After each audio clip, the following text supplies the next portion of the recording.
শীতের দিনে কিন্তু কেকের কাজ করতে বেশি আরাম, কারণ হচ্ছে আমরা যখন ক্রিমটা স্টিপ না করতে পারি, ক্রিম বিট করার সময় অনেক সময় গরমের সময় হচ্ছে বেশি গলে যাওয়ার সম্ভাবনা থাকে, মানে নরম হয়ে যায়, ক্রিম কখনো গলে যায় না, নরম হয়ে যায়, সেটা দিয়ে কিন্তু আমরা পারফেক্টভাবে কাজ করতে পারি না, ফিনিশিং আনতে পারি না, নানান রকমের ঝামেলা হয়।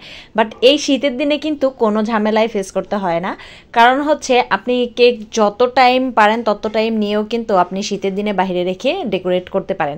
গরমের দিনে যেমন আইসিং করে ফ্রস্টিং করে নর্মাল ফ্রিজে রাখতে হবে, আবার বের করে আবার ডেকোরেট করতে হবে, এভাবেই কাজ করতে হয়। বাট শীতের দিন কিন্তু তেমনটা না।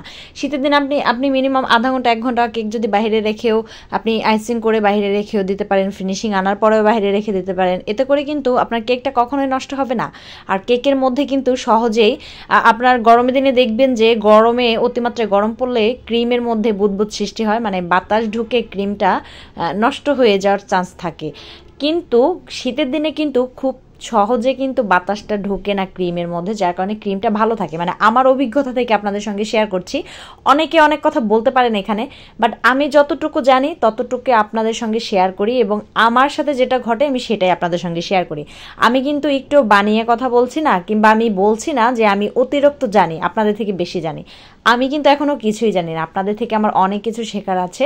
বাট আমি যেটুকু পারি অভিজ্ঞতা থেকে সেটুকু আপনাদের সঙ্গে শেয়ার করি। আমি যে একটা হোম মেকার হলেই কিন্তু সব সে জানে না, এমন না যে আমি কোর্স করে আমি হচ্ছে বেকিং কাজ করি দেখে আমি সব কিছুই জানি, আসলে কিন্তু তা না। বেকিং জগতের এমন এমন কাজ আছে, এমন এমন টিপস অ্যান্ড ট্রিক্স আছে যেগুলো আমি কখনো জানি না, কখনো শুনিও নাই, জানিও না, এমনটাই। আমি কিন্তু অনেক কিছু জানি না, বাট জানার চেষ্টা করছি, আর যতটুকু পারি ততটুকু আপনাদের সঙ্গে শেয়ার করি। শীতকালে আপনি কিন্তু ক্রিমটা তৈরি করে ওই ক্রিমের বাটি সহ কিন্তু আপনি টেবিলের উপরে রেখে দিতে পারেন, আধা ঘন্টার মধ্যেও কিন্তু কিছু হবে না। বাট গরম দিনে কিন্তু তা না, গরম দিনে হচ্ছে আমরা ক্রিমটা তৈরি করে ডিপ ফ্রিজে, নর্মাল ফ্রিজে রেখে দিই ক্রিমটা সেট হওয়ার জন্য। বাট শীতকালে কিন্তু সেটা করতে হয় না, মানে আমি যেভাবে করি আর কি। এই যে কেকটা দেখছেন, কেকটা দেখুন, ক্রিমটা স্টিপ হলে কিন্তু প্রত্যেকটা কেকেই কাজ অনেক বেশি সুন্দর হয়। তো আপনারা শীতকালে টেনশন করবেন না, খুব সুন্দর করে কাজ করবেন। আর কেকের কাজ কিন্তু শীতের মধ্যে করতে অনেক ভালো লাগে, বিশেষ করে আমার ব্যক্তিগতভাবে ভালো লাগে, কার কেমন লাগে আমি জানি না। এই যে এখানে ডাবল কালারের শেড দিয়ে কেকটা করলাম। আর এখন অনেকেই বলতে পারে যে আপনি এভাবে কালার মিক্সিং কেন করলেন, ডাবল শেডটা কেন আনলেন, আপনি তো ক্রিমের মধ্যে কালারটা মিক্স করেও সুন্দর করে দিতে পারতেন, বাট আপনি সেটা না করে সরাসরি কালারটা কেন মিক্স করে দিলেন। আসলে এইভাবে দিলে আমার কাছে সুবিধা মনে হয়। এখন আবার অনেকে বলতে পারেন যে আপনি তাহলে এই কালার দেওয়ার পরে কি আপনার ক্রিম এক্সট্রা তেতো হয়ে যাবে না, টেস্টটা নষ্ট হয়ে যাবে না? না, নষ্ট হয়ে যাবে না। কারণ হচ্ছে কি জানেন, কারণ একটাই, এই যে আমি ক্রিমটা মানে এখানে যে কালার শেডটা তৈরি করলাম, এই কালার শেডটা কিন্তু অনেক বেশি সুন্দর লাগছে।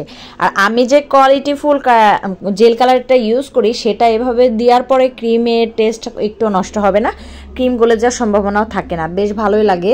আর যে কালারটা ইউজ করি সেই কালারের মধ্যে এক্সট্রা একটা স্মেল আছে, যেটার জন্য বেশি ভালো লাগে আমার এই কালারটা। আমি মোটামুটি যতদিন ধরে বেকিং কাজ করি তার অর্ধেক জীবনেই আমি এই জেল কালার দিয়ে পার করে দিলাম। বাট ক্রিমের কালার কম্বিনেশন সব কিছুই এটু যেটা আমার ভালো লাগে, আমি জাস্ট জেল কালারটার প্রেমে পড়ে গেছি, এতটা ভালো লাগে।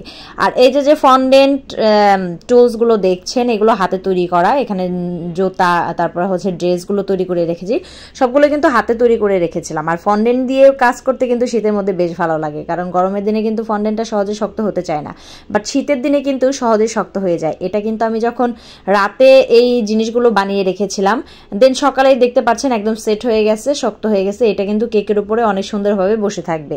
আর এটা গরমের দিনে কিন্তু হলে সহজে সেট হতে চায় না, বাট আর্দ্রতার কারণে, মানে শীতের শুষ্কতার কারণে হচ্ছে ফন্ডেন্টটা দ্রুত শক্ত হয়ে যায়, যার কারণে ফন্ডেন্ট দিয়ে যে কোনো কাজ আপনি অনায়াসে করতে পারবেন। সুন্দর সুন্দর ফুল তৈরি করে রেখে দিতে পারবেন, দেখবেন যে শক্ত হয়ে সেট হয়ে আছে। এভাবেই ভালো লাগে, আমি সবসময় এভাবেই করি, আমার কাছে অনেক বেশি ভালো লাগে।